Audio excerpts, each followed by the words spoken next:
अस्सलाम अलैकुम प्यारे बच्चों। आज का जो टॉपिक आपके लिए है वह है प्लांट फिजियोलॉजी के बारे में। इस प्लांट फिजियोलॉजी में हमें पढ़ना है ट्रांसपोर्ट किस तरह प्लांट्स में होता है, transport of different kinds of materials. इसी तरह से वाटर पोटेंशियल होता क्या है, ऑस्मोसिस, प्लाज्मोलिसिस, इम्बाइब्यूशन, ट्रांसपिरेशन प्रोसेस क्या है, एसेंट ऑफ सेप है क्या, इन सब प्रोसेस के बारे में पढ़ना है। तो सबसे पहले हम फिजियोलॉजी के बारे में देखेंगे, फिजियोलॉजी होती क्या है। फिजियोलॉजी जो है ये बायोलॉजी की वो ब्रांच है जो डील करते हैं with the functions of living organism and there parts. That means physiology में हम प्लांट्स या एनिमल्स जो फंक्शंस परफॉर्म करते हैं या उनके पार्ट जो फंक्शंस परफॉर्म करते हैं उनके बारे में पढ़ते हैं। अब प्लांट फिजियोलॉजी की बात करेंगे। प्लांट फिजियोलॉजी वो सब्जेक्ट है जो कि डील करता है with the functions of plants and plant parts. हमें ऑलरेडी पता है कि जो प्लांट्स है इनमें एक वेल ऑर्गेनाइज्ड सर्कुलेटरी सिस्टम नहीं होता है, that means that is absent. जिस तरह हायर एनिमल्स में जैसे ह्यूमन बींग्स है या बाकी एनिमल्स है उनमें एक वेल ऑर्गेनाइज्ड सर्कुलेटरी सिस्टम होता है, उनमें ब्लड होता है, उनमें लिम्फेटिक सिस्टम होता है, उनमें different kinds of blood vessels होती है जिनसे वो जो डिफरेंट काइंड्स ऑफ फंक्शंस है वो परफॉर्म करते हैं। लेकिन प्लांट्स में ऐसा कुछ नहीं होता है। तो प्लांट्स में जो ट्रांसपोर्टेशन ऑफ मटेरियल होता है ये एक डिफरेंट वे में होता है, इनके लिए एक अलग तरीका होता है। जो मटेरियल्स प्लांट्स में ट्रांसपोर्ट होते हैं एक पार्ट से दूसरे पार्ट तक, इनको ग्रुप किया गया है तीन मेजर ग्रुप्स में। यानी कौन कौन से मटेरियल्स है प्लांट्स में जिनको प्लांट्स ट्रांसपोर्ट करते हैं। सबसे पहले है इसमें ट्रांसपोर्ट ऑफ वाटर, यानी किस तरह पानी को ट्रांसपोर्ट किया जाता है प्लांट्स में। इसी तरह से transport of minerals second number पे, यानी जो मिनरल्स है डिजॉल्व्ड मिनरल सॉइल में उनको किस तरह ट्रांसपोर्ट किया जाता है प्लांट्स में। Number third is translocation of organic solutes और वी कैन से फूड, यानी जो फूड तैयार हो जाता है प्लांट्स के लीव्स में या अदर ग्रीन पार्ट्स में by the process of photosynthesis, उस फूड को किस तरह ट्रांसलोकेट किया जाता है, ये प्रोसेस हमें इसमें पढ़ने हैं। प्लांट्स में जो वाटर ट्रांसपोर्ट होता है ये हमें पता है कि जो प्लांट्स है ये वाटर को एब्जॉर्ब करते हैं मेनली फ्रॉम रूट्स, यानी इनकी रूट्स की वजह से जो रूट्स इनमें होते हैं उन्हीं की मदद से वाटर जो सॉइल में प्रेजेंट होता है उस पानी को ये जज़ब कर लेते हैं। स्पेशली जो रूट्स में रूट हेयर्स होते हैं, फिर इसी पानी को वो ट्रांसपोर्ट करते हैं प्लांट बॉडी के हर एक पार्ट में। तो इस एब्जॉर्प्शन ऑफ वाटर को हम दूसरा नाम भी देते हैं वाटर अपटेक। इस वाटर अपटेक प्रोसेस में different kinds of process involve होती है, लाइक इसमें डिफ्यूजन होता है, ऑस्मोसिस होते हैं, वाटर पोटेंशियल ग्रेडियंट इसमें होता है। ये हम आगे देखेंगे कि ये प्रोसेस होती क्या है। जब वाटर एंटर होता है रूट हेयर्स में, यानी प्लांट्स के जो रूट हेयर्स होते हैं उनमें जब पानी इंटर होता है फिर ये पानी मूव हो जाता है जो रूट लेयर्स है उन तक पहुंचता है।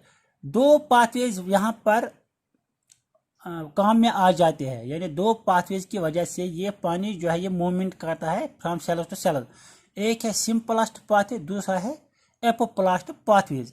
ये हम सब इन डिटेल पढ़ेंगे नेक्स्ट लेक्चर्स में। तो आज हम जनरल ही पढ़ रहे हैं, इसका जनरल इंट्रोडक्शन।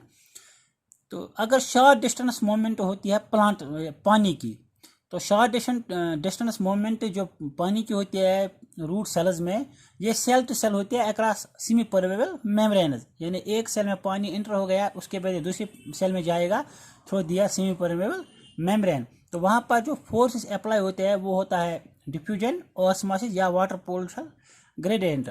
लेकिन अगर ये लॉन्ग डिस्टेंस मूवमेंट होता है, जैसे हमें रूट से अब इसको पहुंचाना है प्लांट्स को कहाँ तक, upper part of the plants leaves तक या टिप्स तक, तो वहाँ पर फिर कॉम्प्लेक्स प्रोसेस बाकी उसमें इन्वॉल्व हो जाते हैं जिनमें रूट प्रेशर है, इस तरह से ट्रांसपिरेशन पुल है।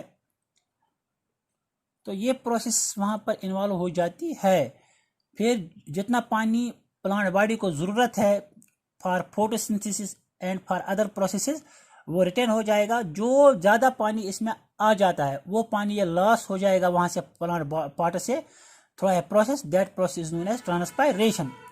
And by another process, that process mean guttation, यानी दो प्रोसेस से जो वाटर प्लांट बॉडी ने एब्जॉर्ब किया ये लॉस हो जाएगा, एक तो ट्रांसपायरेशन, दूसरी है ग्यूटेशन।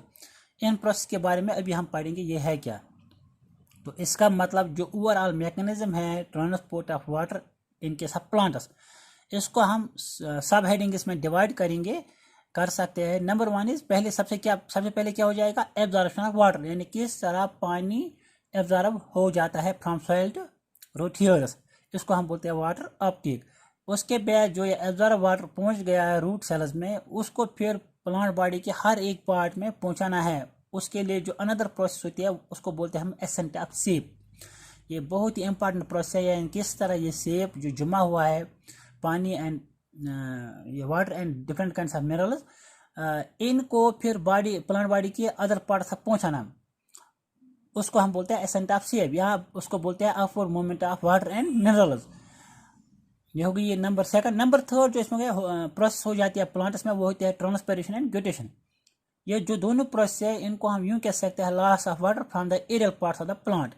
अब यहाँ पर ट्रांसपायरेशन आ गई है और ग्यूटेशन आ गई है। ट्रांसपायरेशन और ग्यूटेशन में फर्क यह है, transpiration is the loss of water in the form of water vapours through stomata, cuticle and lenticels, यानी upper parts of the plant in the form of water vapours हो जाएगा, उसको हम बोलते हैं ट्रांसपायरेशन। ये ड्यूरिंग डे टाइम ज़्यादा होता है। जो ग्यूटेशन है, it is also a loss of water but in the form of water droplets through हाइड्रोथोरस पोर्स। इसको हम ऐसे एक्सप्लेन कर सकते हैं, जो ट्रांसपायरेशन है, जब पानी जो प्लांट्स ने एब्जॉर्ब किया है जितना ज़रूरत होगा वो उसको रिटेन करेंगे, जो ज़रूरत नहीं होगा उस पानी को ये लॉस करते हैं एटमॉस्फेयर में in the form of water vapours.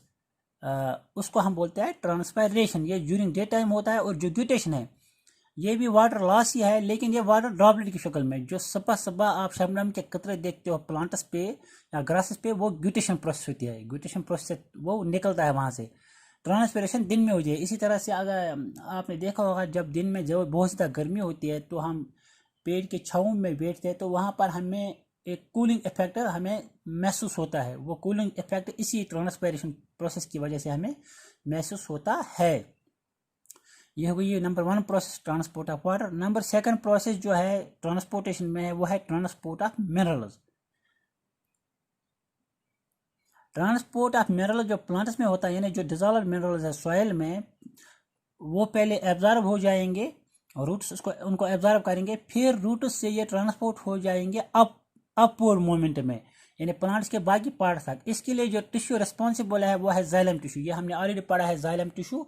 इसके 4 मेन कंपोनेंट्स हैं, जाइलम ट्रैकियस, जाइलम वेसिलस, जाइलम फाइब्रस और जाइलम पैरेन्काइमा। उन 4 टिश्यूज की वजह, कंपोनेंट्स की वजह से, यानी जो जाइलम टिश्यू होल है पूरा जाइलम टिश्यू, इसकी वजह से ये जो मिनरल्स है और जो वाटर है ये प्लांट बॉडी के बाकी पार्ट्स में पहुंच जाता है। ये जाइलम की मेन इंपॉर्टेंट फंक्शन है। जो तीसरा किस्म है ट्रांसपोर्टेशन का वो है transport of organic solids. As we already know that जो प्लांट्स है इनमें एक इंपॉर्टेंट प्रोसेस हो जाती है फोटोसिंथेसिस। दैट मीन्स ये अपना गुज़ा खुद तैयार करते हैं from water and carbon dioxide. उस जो ये गुज़ा बनाते हैं उसी गुज़ा को हम बोलते हैं ऑर्गेनिक सॉलिड्स।